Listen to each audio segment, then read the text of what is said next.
નમસ્કાર મિત્રો દિલ્હી દરબારમાં કોંગ્રેસના મોટા નેતાઓનું લોબિંગ સમય જેમ જેમ નજીક આવી રહ્યો છે, જેમ જેમ સમય પસાર થઈ રહ્યો છે, ખરા અર્થમાં કહીએ તો તેમ તેમ મોટા નેતાઓ દિલ્હી પહોંચી રહ્યા છે. કહેવાય છે કે દિલ્હીમાં સંપર્ક મજબૂત હોય તો પછી આવા મોટા પદ કોંગ્રેસમાં મળે. આ જ કારણોસર એક પછી એક સોગઠાબાજી ચાલી રહી છે, ભયંકર લોબિંગ ચાલી રહ્યું છે. પરંતુ આ વચ્ચે એક સમાચાર તેવા મળી રહ્યા છે કે ગેનીબેન ઠાકોર કદાચ પ્રદેશ પ્રમુખ બની શકે છે. ગેનીબેન ઠાકોર પણ શું ઈચ્છે છે કે તેઓ પ્રદેશ પ્રમુખ બને? શું સંકેત મળી રહ્યા છે અને અન્ય ચહેરા વિશેની શું વાતો ચાલી રહી છે? આ તમામ બાબતે વાત કરવી છે આજના વિડીયોમાં. ગુજરાત કોંગ્રેસ અને તેની ખરાબ પરિસ્થિતિ, ગુજરાત કોંગ્રેસ અને તેની સામે મોટા પડકારો, ગુજરાત કોંગ્રેસ અને તેની પાછળ અઢળક કાર્યકર્તાઓ કે જેને એક મોટી આશા છે કે સારું નેતૃત્વ આવશે, ગુજરાત કોંગ્રેસની દશા સુધારશે, ફરી બેઠી કરશે કોંગ્રેસને. આવી તમામ વાતો ચાલી રહી છે. ગેનીબેન ઠાકોરને લઈને એક પોસ્ટ વાયરલ થઈ રહી છે. પડકાર એ તમામ બાબતે પછી વાત કરું, પહેલા મૂળ મુદ્દાની વાત કરી દઉં કે ગેનીબેન ઠાકોરને પ્રદેશ પ્રમુખ બનાવવા જોઈએ તેને લઈને પોસ્ટ વાયરલ થઈ રહી છે. પોસ્ટમાં અલગ મુદ્દાઓ લખવામાં આવી રહ્યા છે. કહેવામાં આવી રહ્યું છે કે શા કારણોસર ગેનીબેન ઠાકોર પ્રદેશ પ્રમુખ બનવા જોઈએ. આમ તો ગેનીબેન ઠાકોર સમાજથી આવે છે, ગુજરાતમાં કોંગ્રેસના એકમાત્ર લોકસભા સાંસદ છે અને બનાસકાંઠા ચૂંટણી જે રીતે તેમણે જીતી હતી ત્યારબાદ સતત તેમનું કદ વધ્યું હતું. પણ વાત એ છે કે વાવની પેટા ચૂંટણી તેઓ જીતાડી શક્યા નહોતા ગુલાબસિંહ રાજપૂતને. આ એક વચ્ચે માઇનસ પોઈન્ટ આવે છે. અને બીજી વાત એ છે કે જગદીશ ઠાકોર, આ પહેલા જગદીશ ઠાકોર જ હતા પ્રદેશ પ્રમુખ શક્તિસિંહ બન્યા પહેલા, અને ત્યારે 17 બેઠક આવી હતી. એટલે કે ઠાકોર સમાજને સાચવવાનો પ્રયત્ન ભૂતકાળમાં થઈ ચૂક્યો છે, પરંતુ આમાં કોંગ્રેસ એટલી પણ સફળ નથી રહી.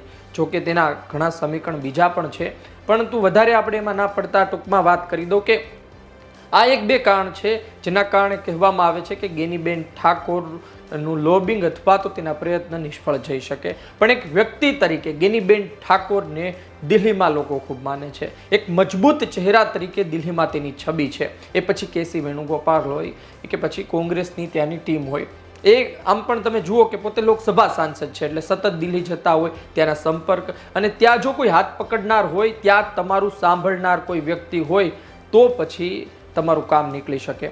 ભરતસિંહ સોલંકી, અમિત ચાવડા, તેમણે કામ કર્યું, ખૂબ કામ કર્યું, પરંતુ હવે ધીરે બદલાઈ રહ્યું છે.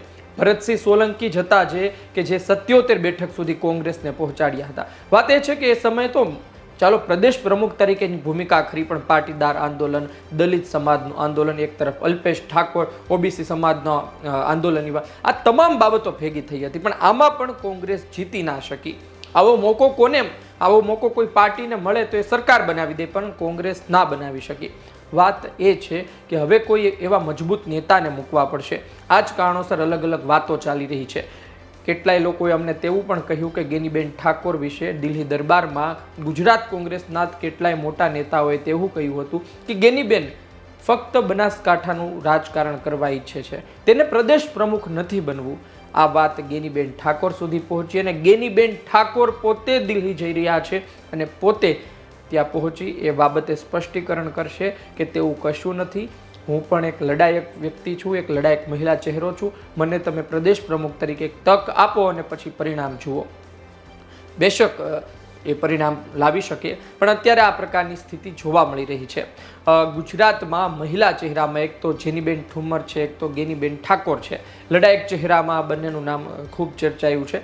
બીજી તરફ તમે જોઈએ તો જિગ્નેશભાઈ મેવાણી છે, આ સાથે જ પરેશભાઈ ધાનાણીનું પણ નામ ચાલે છે છેલ્લા ઘણા દિવસોથી, અને લાલજીભાઈ દેસાઈ પણ છે.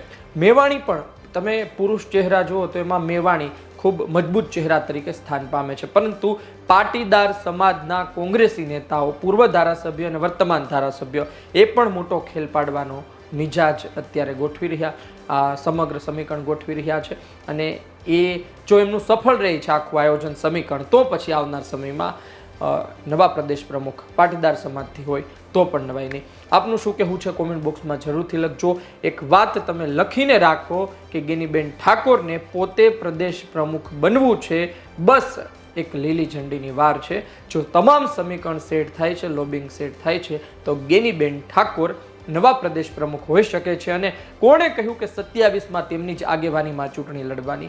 આ તો કોંગ્રેસ છે, પછી બદલી પણ નાખે. એટલે અત્યારની સ્થિતિ અલગ છે, વચ્ચે પણ ઘણી ચૂંટણી આવી રહી છે, તેના આયોજન સાથે પણ કોંગ્રેસ આગળ વધી શકે.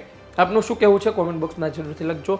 આ માહિતી, આ સમાચાર આપને કેવા લાગ્યા એ પણ જણાવજો. આપની દ્રષ્ટિએ શું ગેનીબેન ઠાકોર પ્રદેશ પ્રમુખ બને તો કોંગ્રેસ બેઠી થઈ શકે? હા કે ના? અને અન્ય ચહેરા તમે વિચારો છો તો તેની પાછળનું કારણ શું છે એ કોમેન્ટ બોક્સમાં લખજો. આ વિડીયો પસંદ આવ્યો લાઈક શેર કરજો. ધન્યવાદ.